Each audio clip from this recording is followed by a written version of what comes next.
ఇంత పుల్లగా ఉంది. లెమన్ రైసా? మీ వాడు స్కూల్కి వచ్చి ఇవన్నీ అమ్ముతున్నాడు. This is my four father business running. Four ఏం కాదు సార్, నేను ఒక్కనే.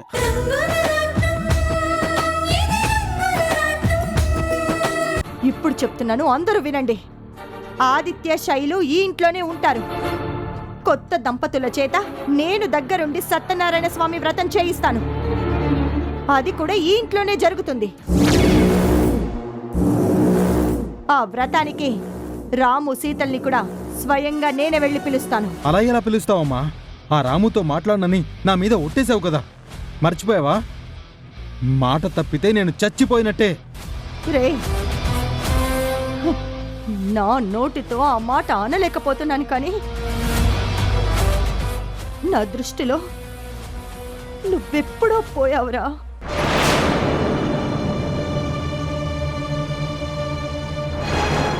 అమ్మా, కన్న తండ్రి మీద చెయ్యెత్తిన రోజే నువ్వు కొడుకుగా చచ్చిపోయావు. కన్న తండ్రి ఇంట్లో నుంచి వెళ్ళిపోయినా పట్టించుకోకుండా నువ్వు ఏ రోజైతే పార్టీలు చేసుకున్నావో ఆ రోజే నువ్వు మనిషిగా చచ్చిపోయావు.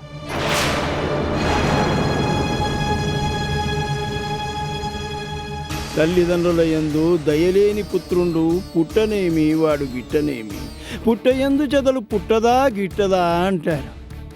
అంటే దాని అర్థం ఏంటో తెలుసారా? తల్లిదండ్రులను పూజించడం చేతగాని వెధవ ఉన్నా లేనట్టే అని. తాతయ్య, ఇదెంత అన్యాయం! పెద్దవాళ్ళయ్యుండి చాలా దారుణంగా మాట్లాడడం పద్ధతా? ప్రపంచంలో ఏ తల్లైనా ఇలా బిడ్డ చావుని కోరుకుంటుందా? అసలు ఈ పరిస్థితి రావడానికి కారణం ఎవరమ్మా? మీరిద్దరు కాదు. ఆ తల్లిని ఎంత క్షోభ పెట్టారో ఒకసారి గుర్తు చేసుకోండి.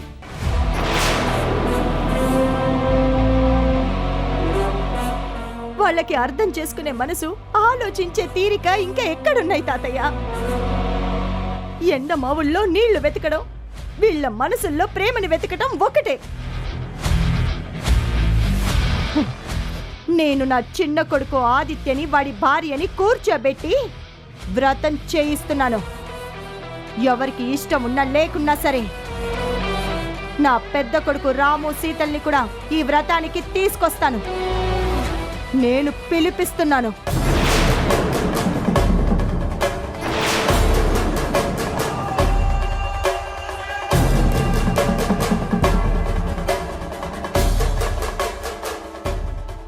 చూసావాలుడు, ఇంట్లో ఎలా అసమ్మతి వర్గం మొదలైందో.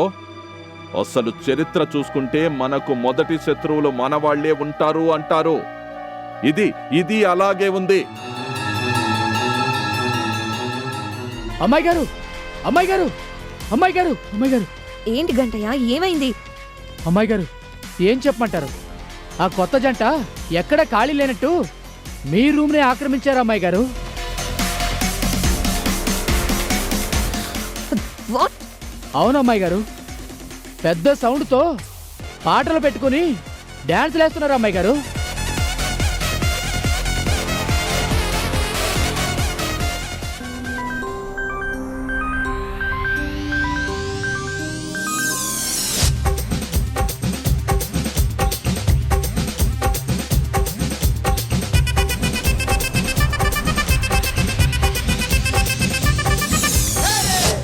కొట్టు కొట్టు కొట్టు బెదర కొట్టు పిడియానే, చెదర కొట్టు కొట్టు కొట్టు విరగ కొట్టు విరహానే. మంగళ్యం తంతున మద్దాలే చదవన, ఒకడల్లే మారన, మురిపాలే పెంచన, ఈ మాత్రం చాలునా, ఇంకా కొంచెం పెంచనా, ఈ మాత్రం చాలునా, ఇంకా కొంచెం పెంచనా. ఏమైంది? ఈ మాత్రం చాలునా, ఇంకా కొంచెం పెంచనా.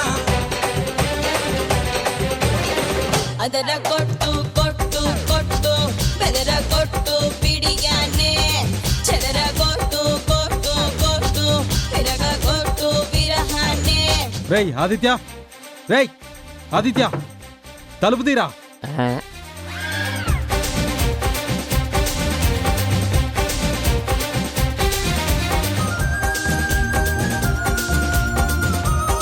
ఆదిత్య, తలుపు తీయండి.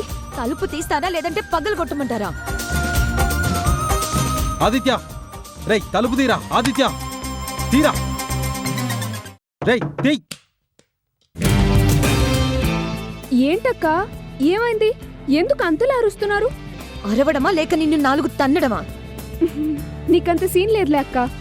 రేయ్ అసలు మీరిద్దరు నా రూమ్లోకి రావడం ఏంటి? రేయ్ ముందు బయటికి రండి. ఈ రూమ్లో ఏసీ చాలా బాగుందన్నయ్య. వేరే రూమ్లో ఏసీ బాగాలేదు, అందుకే మేము ఈ రూమ్ని తీసుకున్నాం. బెడ్ కూడా చాలా బాగుందన్నయ్య. Shut up. ముందు మీ ఇద్దరు బయటకు వస్తారా లేదా? రేపు పొద్దునే వచ్చేస్తాం వదినా. మేము ఇంకా బోలెడు పాటలు పాడుకోవాలి, డాన్సులు చేయాలి. పద శైలు, పద పద పద దా. రేయ్ అరే రేయ్ ఆదిత్య! రేయ్, రేయ్ ఆదిత్య తలుపు తీరా. రేయ్ ఆదిత్య ఆదిత్య శైలు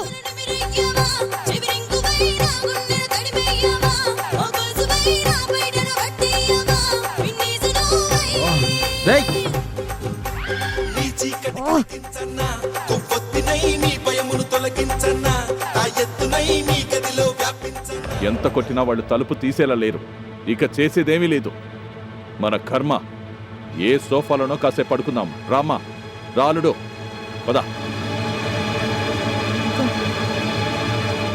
కొడుతూ చేరనా, ఊటిగమే చేయనా, ఊపిరిగా మారనా, ఊయలనే ఊపనా, ఈ మాత్రం చాలునా, ఇంకా కొంచెం పెంచనా.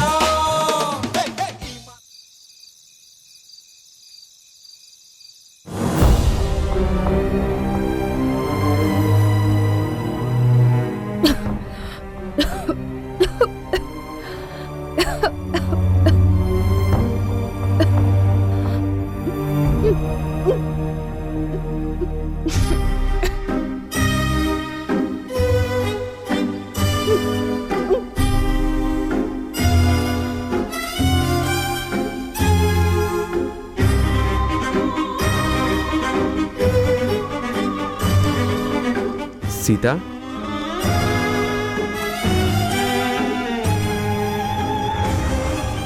ఏం చేస్తున్నావు ఇక్కడ? ఏం లేదండి. ఏంటి అదోలా ఉన్నావు? ఏం లేదంటున్నానుగా.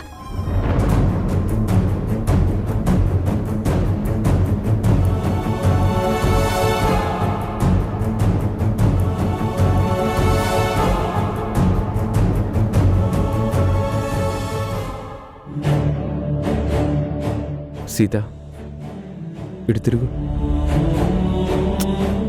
ఇటు తిరుగు. ఏమైంది? ఎందుకు చాలా డల్గా కనిపిస్తున్నావు? ఒంట్లో బాలేదా? అదేం లేదండి, బాగానే ఉన్నాను. లేదు, ఏదో తేడా కనిపిస్తోంది. ఇందాక కూడా రత్తాల మీద కోపగించుకున్నావు. నీకు తెలియకుండానే విసుక్కుంటున్నావు. ఏమైంది? ఏ కారణాలు లేకుండా నీలో ఈ మార్పు ఉండదు. అయ్యో అదేం లేదండి, దగ్గొచ్చింది. మీరు నిద్రపోతున్నారు. నేను గట్టిగా దగ్గితే ఎక్కడ మీ నిద్ర పాడవుతుందోనని పక్కకు వెళ్ళానంతే. ఈలోగా మీరే వచ్చారు.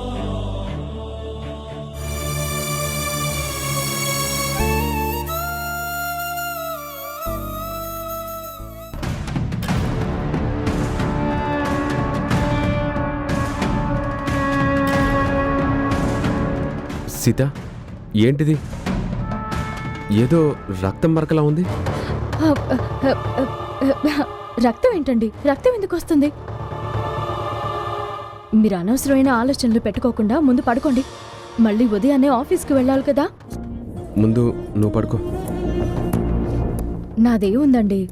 అవసరమైతే చేసుకున్న పనంతా పక్కన పడేసి 1 గంట నిద్రపోతాను. కానీ మీరలా కాదు కదా.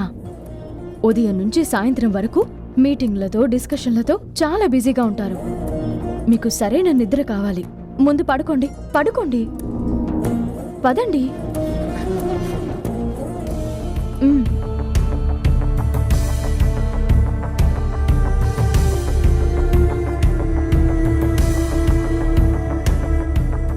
సీత, నిజంగా నువ్వు బానే ఉన్నావు కదా? ఇదిగోండి, మీరిలా అన్నారంటే నాకు కోపం వస్తుంది. అక్కడికి నేనేదో రోగిష్టి దానిలాగా 1కి 4 సార్లు నీకేం కాలేదు కదా, నువ్వు బాగున్నావు కదా అని అడుగుతారేంటి? అది కా సీత. ఏది కాదు, నేను చాలా బాగున్నాను. మీరు ఇంకొకసారి ఇలా అడిగారంటే బాగోదు. ముందు పడుకోండి, పడుకోండి.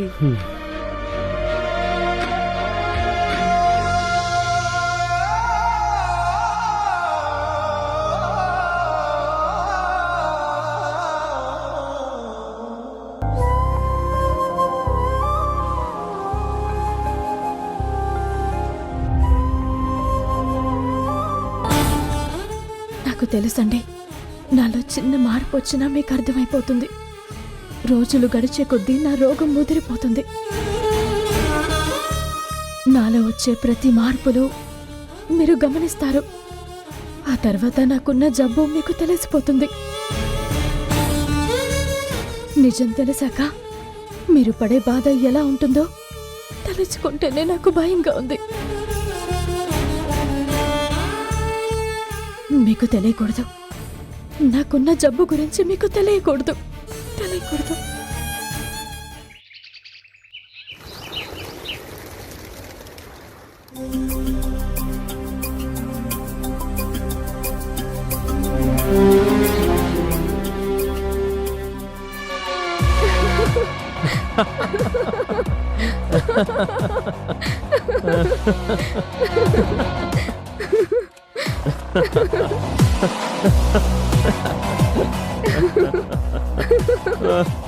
గుడ్ మార్నింగ్ అక్క.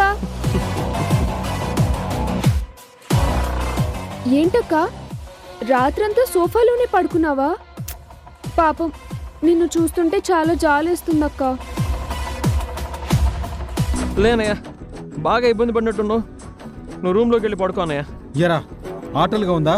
అసలు నా రూమ్లో ఏంట్రా మీ సరసాలు? హ? నా పర్మిషన్ లేకుండా ఎందుకు నా రూమ్లోకి వచ్చారు? మరి మేమెక్కడ పడుకోవాలి? ఏం చేస్తావు అన్నయ్య, నువ్వు నీ గురించి మాత్రమే చూసుకున్నావు. మిగిలిన రూమ్లు బాగుండేలా చూసుకుంటే ఈరోజు నీకు ఈ పరిస్థితి వచ్చేదా?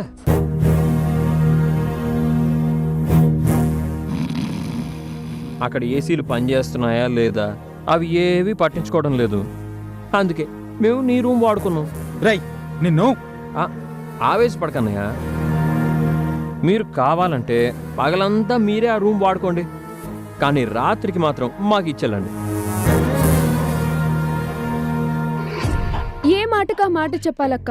నీ రూమ్ ఎంత కంఫర్టబుల్ గా ఉంది తెలుసా? అసలు ఆ రూమ్ లోకి వెళ్తే బయటికి రానే బుద్ధి కాదు. ఎంత సుఖంగా ఉంది, ఎంత హాయిగా ఉంది. అక్క, ఆ బెడ్ ఉంది చూసావా? చూస్తే పడుకోబుద్ధి కాదు, పడుకుంటే లెగబుద్ధి కాదు. నిజమక్క, ఇక నుంచి ఆ రూమ్ మాదేనని మేం ఫిక్స్ అయిపోయాం. ఆ రూమ్ మా సొంతం అక్క, అంతే. ఏంటి తమాషాగా ఉందా? కాదక్క, నిజం. రే ఆదిత్య, మర్యాదగా నువ్వు నీ పెళ్ళాన్ని తీసుకుని బయటికెళ్ళు, లేదంటే మా సంగతి తర్వాత. ముందు నీకు ఆఫీస్కి టైం అవుతుంది, అది చూసుకో. ఆల్రెడీ టైం 8 అయింది. నీ సంగతి తర్వాత చెప్తాను రా. శశి, పద వెళ్దాం.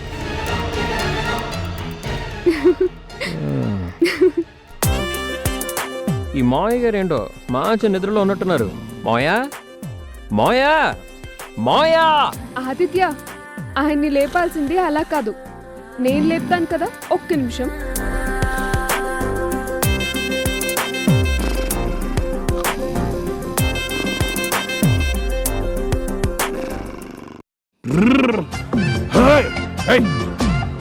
ఏంటిది? ఏం చేస్తున్నావు? నిద్ర లేపుతున్నాను పెద్దనాన్న. వద్దుందా? ఏంటి డీపీ, చక్కగా గొరకబెట్టి మరీ నిద్రపోయావు? అయినా నాకు తెలియక అడుగుతున్నాను, ఈ ఇంట్లో నీకేం పని? ఎప్పుడు చూసినా మా ఇంట్లోనే పని ఏడుస్తున్నావు దేనికి? ఆదిత్య, ఇక్కడే ఉంటే తిండి ఖర్చులు, రాత్రి రూమ్లో వేరే ఏసీ వేసుకునే కరెంట్ ఖర్చు అన్నీ మిగిలిపోతాయి కదా. అందుకే పెద్దనాన్న ఇక్కడే ఉంటున్నారేమో. ఏం డీపీ, అంతేనా? కానీ ఇది కరెక్ట్ కాదు డీపీ. పెళ్ళయ్యాక ఆడపిల్ల అత్తారింటికి రావాలి కానీ ఇలా మావగారు రాకూడదు. బయలుదేరు, ఇంటికి బయలుదేరు. రే ఆదిత్య, నాకు కాదురా, ఈ ఇంట్లో నీకు స్థానం లేకుండా చేస్తాను. చేసేవాలే గాని ఇంకాసేపు ఉంటే మా శైలు ఇంకో బకెట్ నీళ్లు తెచ్చి పోస్తుంది. ఈసారి మురికి నీళ్లు తీసుకొచ్చి పోస్తుంది. తను నా అంత మంచిది కాదులే. ఏంటి, వెళ్తావా? పోనీ మురికి నీళ్ళు తీసుకొని రమ్మంటావా? చెప్తా మీ సంగతి.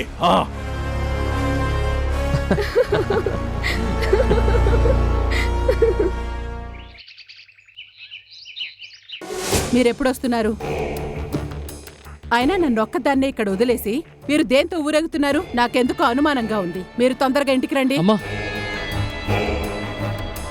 సరే, అక్కడ దిగ్గానే నాకు వీడియో కాల్ చేయండి. ఉంటాను. ఏంటి మళ్ళీ బజ్జీలు తినాలనుందా? నాకేమీ తినాలని లేదమ్మా. అయితే ఎందుకొచ్చావు? కథల్లేవు, మెదల్లేవు. ఓ మూలన పడుండొచ్చు కదా. ఇక్కడేం పని నీకు? పో. అమ్మా, అమూల్యని వదిలిపెట్టమ్మా. ఏంటది? ప్లీజ్ అమ్మా, పాపం తనని వదిలే అమ్మా. ఏంట్రా వదిలేది?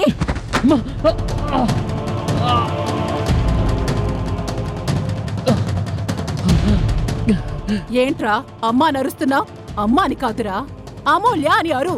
లేదంటే నా పెళ్ళావా అని అరవలేకపోయావా? ఏమన్నావురా? పాపమా? దాన్ని పాపమంటావా? అది పెట్టిన హింసలు చూసిన తర్వాత కూడా పాపమని ఎలా అన్నావురా?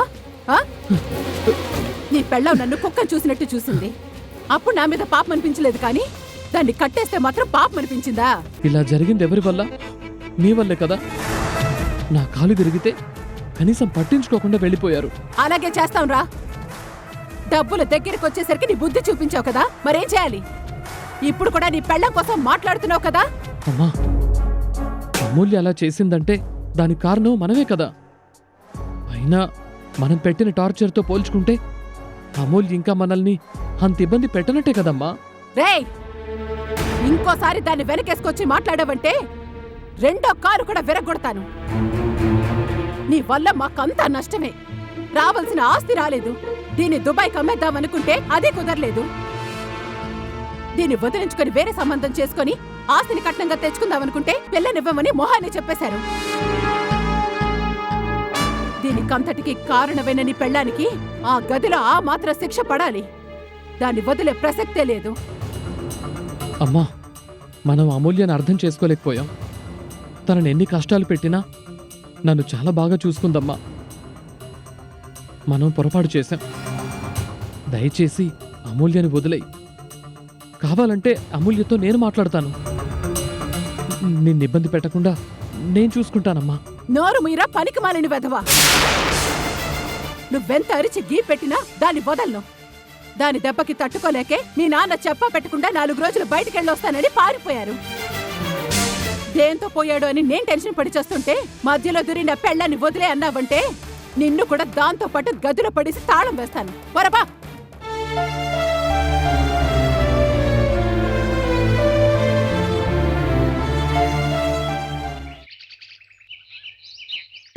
ఇన్స్పెక్టర్ గారు, మా రాధాకృష్ణ వివరాలు ఏమైనా తెలిసాయండి? ఇంట్లోంచి వెళ్ళిపోయి చాలా రోజులైంది. ఎక్కడున్నాడో ఏంటో కాస్త త్వరగా వెతికించండి సార్. కంప్లైంట్ లాగే ఉందండి, కానీ సమాధానం ఏం లేదు.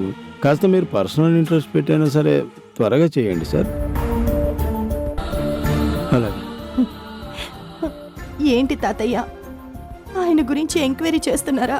చేస్తున్నానని చెప్తున్నాడమ్మా, కానీ సమాధానం ఏం లేదు. తాతయ్య, మనసు విరిగి వెళ్ళిన మనిషిని వెతికి పట్టుకోవడం అంత సులభం కాదు.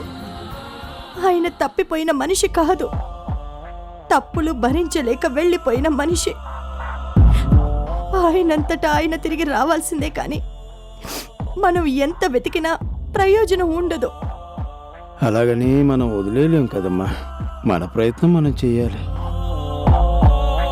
ప్రయత్నాలే మిగులుతాయి తాతయ్య.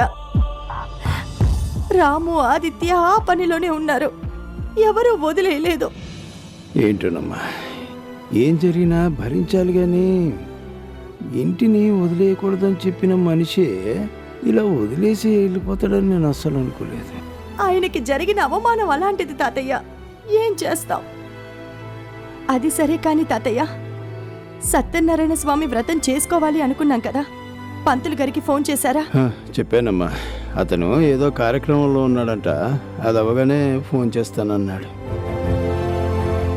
ఏంటో తాతయ్య, 3 కొడుకుల్ని కన్నా ఏ ఒక్కరి పెళ్లి మనం దగ్గరుండి చేయలేకపోయాం.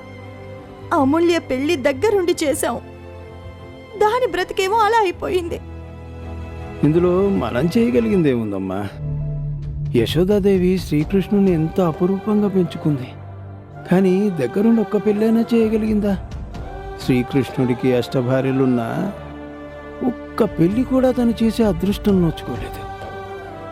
పిల్లల్ని కనడం పెంచడం, వాళ్ళను ప్రయోజకుల్ని చేయడం, వాళ్ళ అచ్చట ముచ్చట తీర్చడం, వాళ్ళ పెళ్ళిళ్ళు చేయడం, మనవలతో ఆడుకోవడం, ఇదంతా ఒక యోగం అమ్మా. అది మనకు రాసి పెట్టుంటేనే జరుగుతుంది.